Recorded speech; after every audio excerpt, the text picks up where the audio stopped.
Hi, I'm Jamie, and I just finished my freshman year at Washington University in St. Louis. Suffice it to say, freshman year was a time filled with many highs and many lows. I actually made a graph, half as a joke, of my mental health throughout the year. Right now about here, so don't worry. I think basically what it comes down to is for a lot of high school students, going into college is one of the biggest life transformations you've ever had to do. And with that, a lot of your old beliefs and identities get disrupted, challenged by new situations, and sometimes it's a pretty painful process to reform them. And there are definitely some things that I think I could have known going into freshman year that would have made it a little bit happier. So I'm not a college expert, but if this video just helps make one person's freshman year a little bit better, or even if you're a current college student and can relate to some of the things I'm gonna say, then that's a success. All right, from this point on, I'm gonna hallucinate and pretend that this camera is freshman Jamie back in August before she even set foot on campus. Here's a reference picture. Okay, that's a little too far back. It's more like this.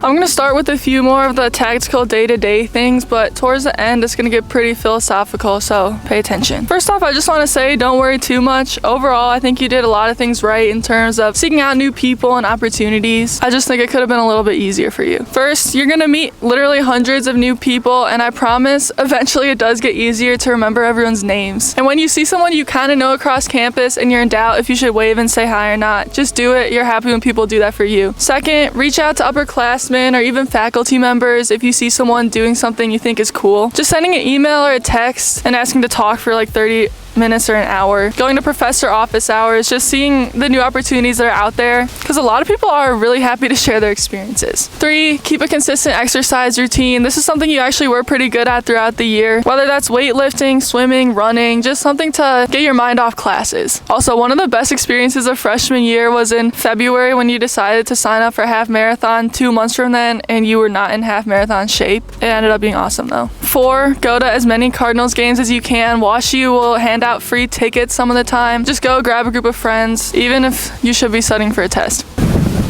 It is so windy out here.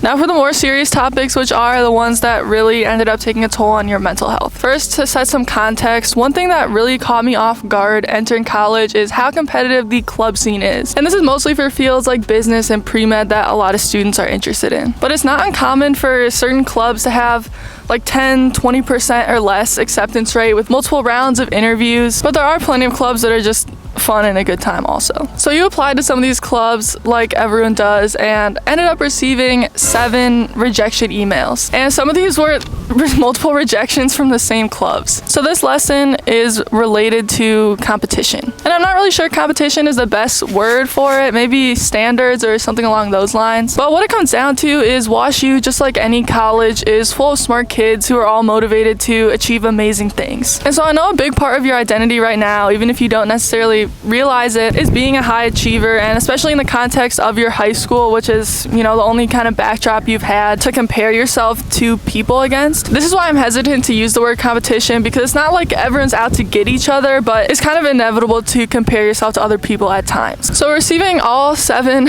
of these rejection emails was kind of a shock to honestly your ego and identity, and made you feel inadequate, which you don't have to feel like that. It took a few weeks for you to get into a good headspace again, but after that, what I really think this competition does is, if you don't succeed in an opportunity that you want, it's a good time to take a step back and kind of look at yourself objectively and recognize that you need to improve, which I think is the lesson to take from all of this, not comparing yourself to other people and feeling like you're not worth anything, because that's not true. So it got me involved in different clubs, getting an internship at a St. Louis startup, and by the end of this semester, I'm not saying this as like a flex, I'm kind of just saying it as like reassurance that everything will work out and your hard work pays off. I ended with 5 different internship offers for the summer, which I don't think would have happened if I hadn't been so unsatisfied, so to speak, and like really just put my head down and worked on improving myself. So I guess what I want to say is, don't shield yourself from opportunities just because you're afraid of getting rejected. But even when you do get rejected from things, which will inevitably happen for the rest of your life, use it as an opportunity to step back, improve, and be better for next time. You'll be held to higher standards and have to reach them. And also, do not let a rejection, or even an acceptance for that matter, affect your self-worth in the slightest. This next one, I kind of regret it being so cliche, but it genuinely did help me get out of that dark place I was in after facing all these rejections, and that is a growth mindset. What I realized after a few weeks is that genuinely, as long as you put in the work in, like there's nothing stopping you from acquiring certain skills, from becoming more sociable or having a better analytical mindset, or whatever else you think you're lacking. There is no such thing as an it factor, or at least not one that's just magically acquired and not gained without hard work. So do some reading, find role models, listen to podcasts about whatever it is you want to become. This one's in a similar vein of acquiring skills, and that is doing your best is not enough. You have to rise to the occasion, or alternatively, bite off more than you can chew and figure out how to chew it. If I asked you right now if you were a good public speaker, you would look at me like I was crazy and be like, no, of course not. Every time I have to give a presentation, no matter how many times I practiced it, I just go up and my voice starts shaking and it feels like I'm about to cry. And I get you, but you've overcome your fear of public speaking and I actually enjoy it now. This happened back in March when the founder of the startup you were interning for, and actually I'm still interning at, texted you one day and said, hey, do you want to speak at this pitch competition in front of investors and an audience? And of course, I'm not gonna disappoint my boss, so I was like, of course. I'm just not gonna tell him that I suck at public speaking, and I'm just gonna figure out how to become a public speaker. So after literally hours of rehearsal and kind of instilling confidence in myself, we got up to the pitch room and moved on from the semifinals to the finals of the competition. And then a month later, we pitched and got third place and won a few $1,000s in funding out of a few dozen startups that applied. So if I had kind of stayed in my comfort zone or done my best at that time, I still would have been horrible at public speaking and would never have had all of these awesome experiences that were some of the highlights of my freshman year. It also helped that I had real pressure on me of literally like raising money for this startup and not letting the founder down. It even led to you getting invited to speak at a student entrepreneurship event where the author of Freakonomics was in the audience. That was seriously one of the few like pinch me moments of my life where I was like, I can't believe this is the situation I'm in right now. And you'll only get those pinch me moments when you rise above yourself. This next one is a lesson that you've needed to learn for years, ever since probably junior year of high school, and that is that life is pointless without uncertainty. I know you used to and probably are now planning out your life 10 plus years in the future, what job you're gonna have after undergrad, how you're gonna optimize the 4 years in college to get that job, what MBA program you're gonna go to, what job you're gonna have after that MBA program, what city you're gonna live in. And I think you have partially realized that living like that is just boring, and also it's kind of cowardly that you don't trust yourself to forge your own path as it comes. Think about running, and somehow whenever you run the most is also whenever you're the happiest. When you're running, literally the only thing you can focus on is the immediate present, gasping for breath,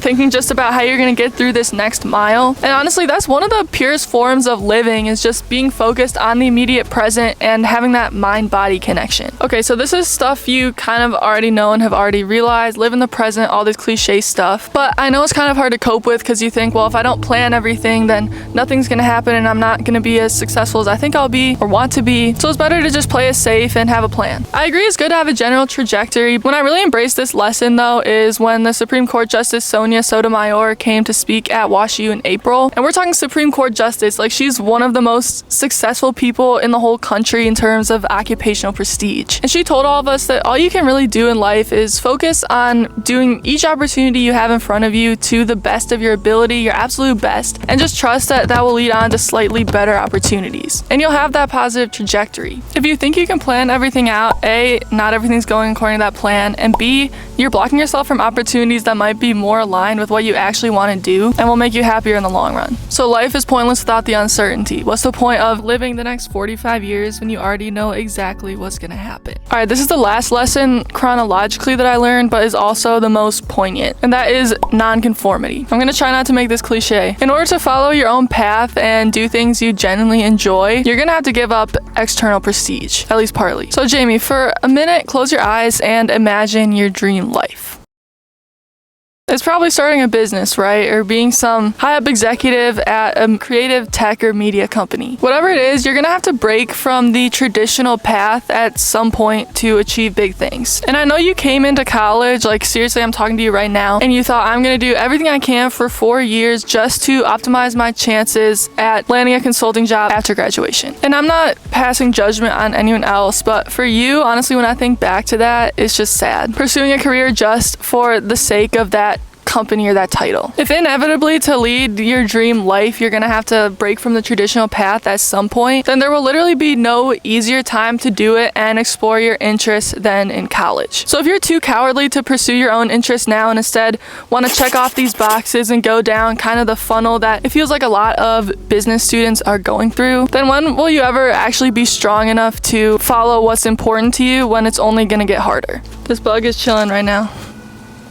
I know a lot of this probably sounds woo-woo right now, so let me make it a little bit more concrete. Genuinely, it took you until March to be able to even imagine a 4-year path through college where you're pursuing what you're genuinely interested in, which for me right now it's like startups, media, more of the creative side of business. But for a few months I thought I had to fit myself into this mold of who I thought companies would want to hire, which is an easy trap to fall into because those activities are enjoyable enough, and I'm sure like genuinely for some people that is what they love to do. But for me, if I kind of went down that route, I know that I would not be getting the most out of college that I could be. And it's scary because you don't know like if following a more creative path or non-traditional path will end up paying off, because it is riskier. If you do kind of check off the boxes, at least you look the same as everyone else. And even if you do join all the right activities and make the perfect resume, if you're not following what you genuinely like love to do and are excited to do, then what is all that for? All of this sounds so cliche and I don't want it to be. But if you're following that path that feels right to you and exploring, ultimately it will lead you to a destination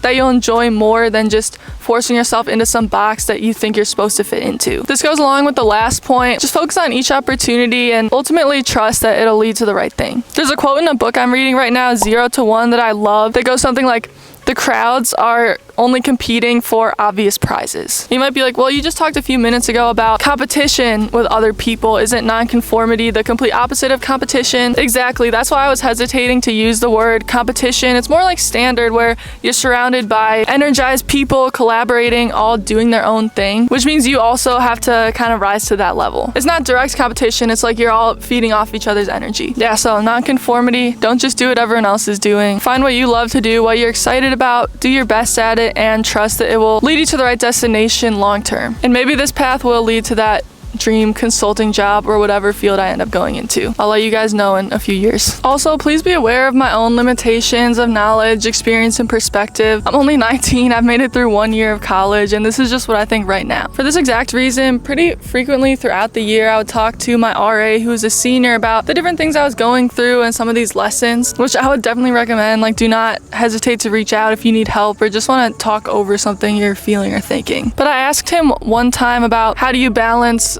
what you love to do versus also like being smart and making sure you're employable after graduation. And he said the first 2 years of college literally just focus on exploring your interests, what you love to do. And then the last 2 years, you can sacrifice some of that to join more of the professional oriented clubs and develop those skill sets too. So just thought it'd be worth sharing. I'm a little scared to post this vulnerable of a video for everyone to see, but if it makes you just a little bit happier, a little bit more successful, a little bit more proud of yourself this year, then it was all worth it.